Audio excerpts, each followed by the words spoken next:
تبارك الذي نزل الفرقان على عبده ليكون للعالمين نذيرا۔ تیسری مرتبہ پوچھا کون ہو؟ میں امیر لشکر ہونے کی حیثیت سے سوال کر رہا ہوں، مجھے جواب دو۔ آگے سے عورت کی آواز آئی اور کہا میں خولا ہوں، زرار بن ازور رضی اللہ تعالیٰ عنہ کی بہن ہوں۔ مجھے پتا چلا میرا بھائی گرفتار ہو چکا ہے، اور جب بھائی گرفتار ہو تو ایسی مصیبت کے وقت پھر بہن کام آیا کرتی ہے۔ مسلمانوں، ایک وقت تھا جب بہنیں بھائیوں کی مصیبت کے وقت کام آیا کرتی تھی، لیکن آج بہن عافیہ صدیقہ گونتا نامی جیل میں، اور وہاں کے بدنام زمانہ جیل جس کو جہنم کا ایندھن کہا گیا ہے، اس جیل کے اندر پابند سلاسل ہے، اس کے لیے ایک بھائی بھی نہیں اٹھا، ایک بھائی بھی نہیں اٹھا۔ 20 سال سے ہمارے سارے حکمران خاموش ہیں، 22 کروڑ عوام اور 1.5 ارب مسلمان، 50 سے 60 مسلم حکمران، یہ سارا غفلت کی چادر اوڑے ہوئے سو رہے۔ ان پر کیا بیت رہی ہے ذرا سوچے تو صحیح۔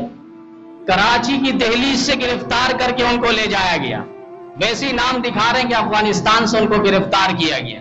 یہ سب جھوٹ ہے، انہیں پتا ہے جب ان کو رہائی ملے گی یہاں پر آ کے سب آشکارا ہوگا، تو اس حقیقت اور راز کو دبانے کے لیے وہ ساری سازشیں کر رہے ہیں۔ 20 سال ہو گئے، ایک کیس ثابت نہیں ہوا، ایک کیس عدالت پہ ثابت نہیں ہوا۔ اتنا ظلم کیا گیا، اتنا ظلم کیا گیا۔ صرف ایک واقعہ جو ان کی بہن کہہ رہی تھی کہ ہم نے وہ ظلم ان کی زبان سے سنا تو رونگٹے کھڑے ہو گئے۔ وہ کہہ رہی ہے کہ مجھے عدالت پہ پیش کرنے کے لیے جب جیل سے نکالا جا رہا تھا، میرے جسم سے کپڑے اتارے گئے اور میرے سامنے قرآن کریم کے نسخے رکھے گئے، پھاڑ کے صفحے اوراق کو، اور کہا کہ تمہیں اس اوراق سے چل کے جانا پڑے گا عدالت پہ، تب تمہارا کیس وہاں چلے گا، ورنہ پھر تم یہیں رہو، یہیں سڑتی رہو۔ اس نے کہا کہ میں ایسا ہو ہی نہیں سکتا، قرآن کی اوراق پہ میں قدم رکھ کے چلوں۔ اس کے بعد ان کو ایسا تشدد کیا گیا، وہ بے ہوش ہو گئی۔ وہی کے جیل کے نگران کہہ رہے ہیں کہ تم ان کو رہائی کیوں نہیں دلواتے ہو؟ یہ جب قرآن پاک کی تلاوت کرتی ہے پورے جیل کے اندر ایک نور سا آ جاتا ہے۔ مسلمانوں، 20 سال کا ایک عرصہ گزر چکا ہے، ہمارے جتنے حکمران آئے اور گئے سب نے یہ وعدے اور لال پیلے سبز باغ دکھائے ہیں۔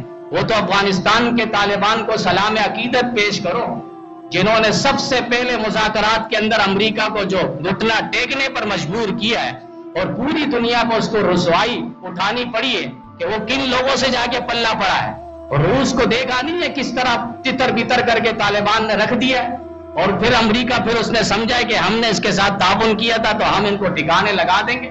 20 سال کا عرصہ، لیکن آج آپ دیکھیں، کہتے ہیں مولوی کو کیا حکومت آئے گی؟ سب سے پہلے حکومت مولوی نے کی ہے۔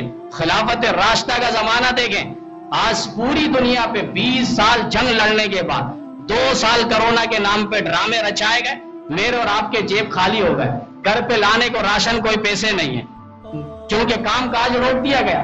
اب 20 سال سے ان کی حکومت کیسے چلے گی؟ 20 سال بعد ملک کا کیا حال ہو گیا ہوگا؟ لیکن اس کے باوجود ڈالر 60 سے 70 روپے، 70 سے 80 روپے، اور پیٹرول سستا، ہر چیز کے اندر 40% انہوں نے کم کیا۔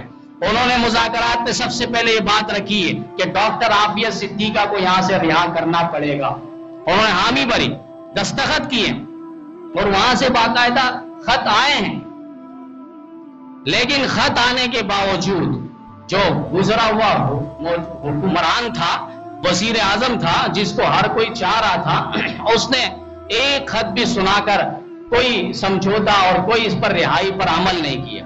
انہوں نے کہا ایسا نہ ہو کہ پھر کریڈٹ کوئی اور لے جائے۔ عباس تو کہتے ہیں وہ اچھا حکمران ہے، چوروں کو گرفتار کرنے کے لیے آئے۔ عجیب فلسفہ ہے، چوروں کو گرفتار کرنے کے لیے خود ڈاکو بن چکا ہے۔ ڈیم بنانے کی بات ہوئی، ڈیم کے پیسے کہاں گئے؟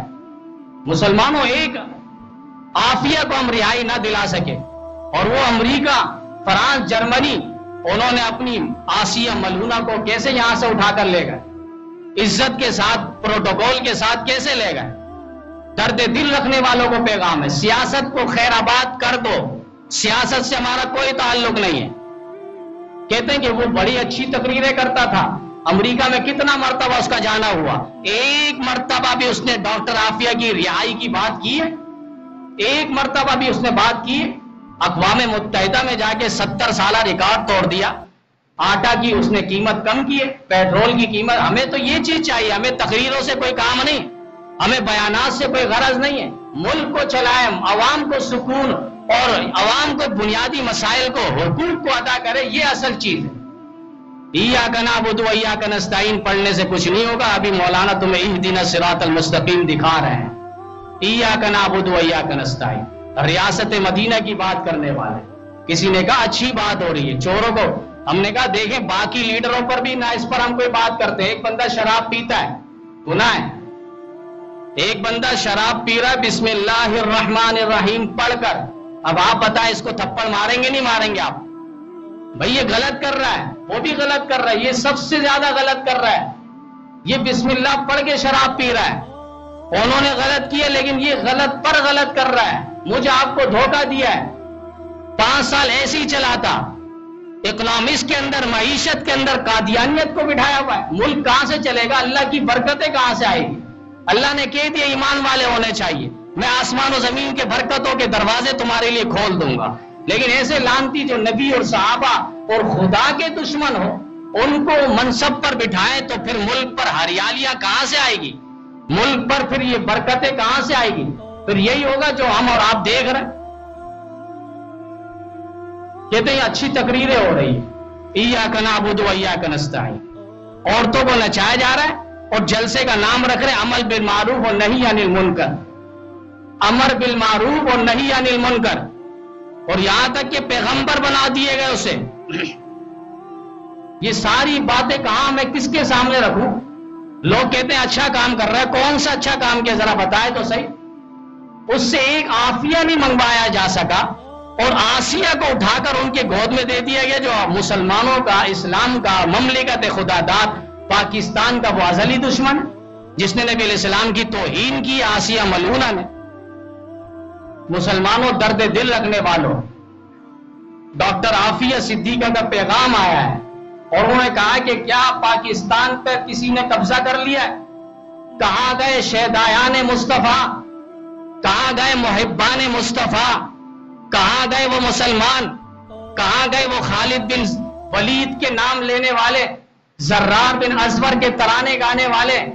کہاں ہے وہ شاعر مشرق، علامہ اقبال کے شاعر اور کلام پڑھنے والے؟ کہاں گئے وہ درد دل رکھنے والے؟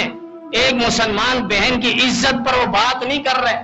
چلو ٹھیک ہے، مجھ پر آنے والی تکلیف پر وہ بات نہ کرے، لیکن کم از کم اس جیل کے اندر قرآن کریم کی جو توہین ہو رہی ہے اسے رکوا دے. قرآن کریم کی توہین رکوا دے. آج ضرورت یہ کہ 20 سالوں میں ہم نے 20 مرتبہ بھی ان کے لیے دعا نہیں کی. کم از کم ہم دعا تو کر سکتے ہیں، ایک آواز تو پہنچا سکتے ہیں. یہ آواز احتجاج کی شکل میں ہو، قانون کی شکل میں ہو، جس انداز میں بھی ہم دعا کے لیے ہاتھ اٹھائیں. اللہ ان کے لیے غیبی اسباب مہیا فرما، رہائی کے لیے اسباب پیدا فرما. اور یہ چابی رہائی کی اسلام آباد میں، چابی رہائی کی اسلام آباد میں. یہاں سے یہ کیس آگے کریں گے خود بخود وہ لوگ مجبور ہو جائیں گے. حضرت عمر فاروق رضی اللہ تعالیٰ نے فرمایا ایک مسلمان کو آزادی دلوانا کافروں کے نرغے سے، پورے جزیرت العرب اگر جاتا ہے تو مجھے یہ پسند ہے. پورا جزیرہ عرب چلا جائے، ایک مسلمان قیدی کو ہم کافروں کے نرغے سے نکال لیں، ہم کامیاب.